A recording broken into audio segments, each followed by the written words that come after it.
War Dogs, Episode 2, The Long Beach Welcome. The war was over, at least on paper. But for Tony Karsten, peace felt like a cruel joke, wrapped in bureaucracy and bad dreams.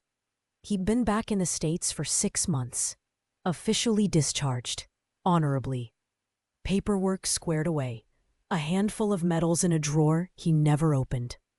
He lived in a rundown studio apartment above a liquor store in Long Beach, California. The floor creaked when he paced, and the air stank of fried oil from the diner downstairs. Outside his window, palm trees, bus exhaust, and the slow decay of a city trying to forget the 60s. Karsten pumped gas for a living. The station sat on the corner of Anaheim and Redondo. It had 2 pumps, a Coke machine that only worked if you kicked it twice, and a grizzled old Korean war vet named Walt, who ran the place with a .38 tucked under the register. Tony worked the graveyard shift, midnight to 8 a.m., because it paid slightly more and meant fewer conversations. He wore a dark blue jumpsuit with a patch that read, Tony. The other patch, the one that had once said 101st Airborne, was folded in a drawer back home, still stained with jungle sweat. The night was quiet until it wasn't. A battered blue Chevy Nova pulled in around 3:15 a.m. 2 guys in their 20s, long hair, leather jackets, California plates. One stayed in the car. The other strolled over to the pump, smiling with teeth that didn't reach his eyes. "Fill it up, man," he said. "Premium." Tony nodded and started the pump. The guy leaned against the car, lighting a cigarette. "You serve?" he asked, pointing to the faint outline of a tattoo just above Tony's wrist, a faded, screaming eagle. Tony didn't answer. "Yeah, figured. My cousin was over there. Said it was a real shits how." Still no answer. The guy smirked, exhaled smoke. "You kill anybody?" Tony stared at the pump meter. The guy chuckled. "Guess that's a yes." The gas finished pumping. Tony clicked the nozzle and reached for the cap. That's when the guy moved, fast, yanking a switchblade from his jacket. "Gimme the cash, soldier boy." Tony didn't flinch. He moved faster. The blade barely cleared the guy's pocket before Tony grabbed his wrist, twisted it sideways, and drove his knee into the man's stomach. The switchblade clattered onto the pavement.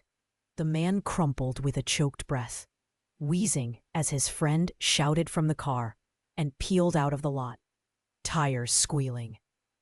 Tony stood over the gasping man for a moment, face unreadable. Then he picked up the blade, folded it shut, and tossed it onto the counter inside the booth, next to Walt's empty thermos. Later that morning, the cops came and filled out a report. The guy didn't press charges, just limped away, still coughing. Walt gave Tony a silent nod when he came in for the day shift. That night, Tony stood at the edge of the lot and looked up at the blinking red light on the radio tower across the street. He hadn't slept more than 4 hours in years. He still heard Hueys in his dreams, still flinched at fireworks, still kept a K-bar knife under his pillow. The VA said he wasn't disabled, just readjusting. He kept working, kept quiet. Working at the gas station was quiet. Just Tony, a few moths circling the buzzing sign, and a half-lit Coke machine that hadn't worked properly since Nixon resigned. Until one night, a guy in a leather jacket and mirrored sunglasses walked up to the booth and asked, "You Karsten?" Tony didn't answer right away, just looked at him through tired eyes. "Friend of a friend," the man continued, hands tucked into a brown leather jacket. "Said you're reliable. Said you know how to handle things." Tony wiped his hands on a rag and didn't nod, but didn't walk away either. There's a place on Anaheim and Lime, the man said. Strip club, Spotlight Dollhouse. We need muscle and disciplined security. He chuckled, but Tony didn't. We need a door guy, somebody who doesn't drink on the job, doesn't freak out when shit gets loud, and doesn't try to fuck the girls. Tony blinked once. That was probably the most honest pitch he'd ever heard. Pays better than this place, the man added, looking around at the fluorescent-lit gloom. Tony looked at the guy for a few seconds more, then went back to cleaning the squeegee bucket.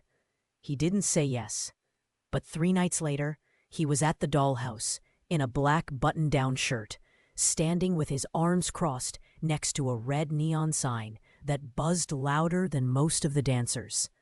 It was 1977, and Tony was now security. The money was better. Not great, but better. There were no benefits, no punch clock, and no illusions.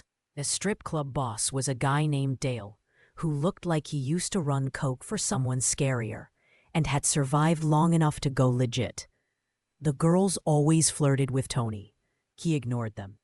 He wasn't interested in the backstage gossip, the coke in the bathroom, or the regulars who tipped extra for side favors. He was there to keep the peace, nothing else. Most nights were simple. Check IDs, keep the line moving. Make sure no drunk asshole put his hands where they didn't belong. A couple of suits got grabby one night. Drunk, red-faced Wall Street types with money and entitlement dripping off them. One of them tried to slide a 50 into a dancer's G-string while grabbing her hip. Tony was at his side before she even turned around. He didn't raise his voice, didn't swing, just whispered something low enough the guy had to lean in to hear. Whatever he said, it worked. The man and his buddy left in silence, trailing cigarette smoke and shame. Tony didn't make friends at the dollhouse, but he made space for himself. In the quiet hours before the club opened, he would sit in the break room with a soda or coffee and relax.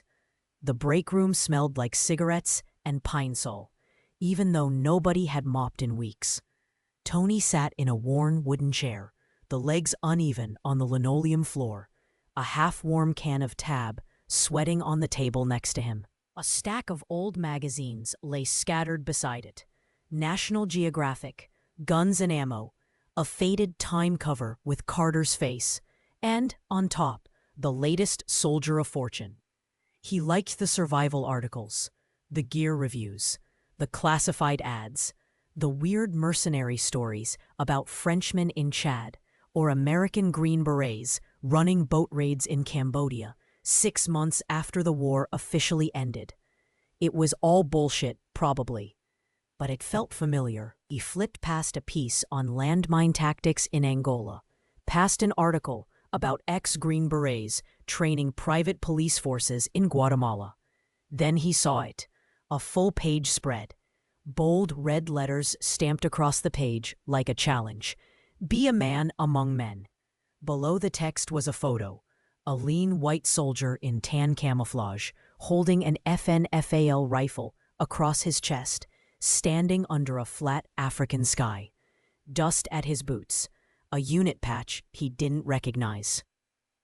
The Rhodesian Army wants you. Good pay, real action, no politics. Tony stared at it for a long moment. No frills, no flag waving, no guilt. Just a job offer, clear and hard and pointed like a bullet.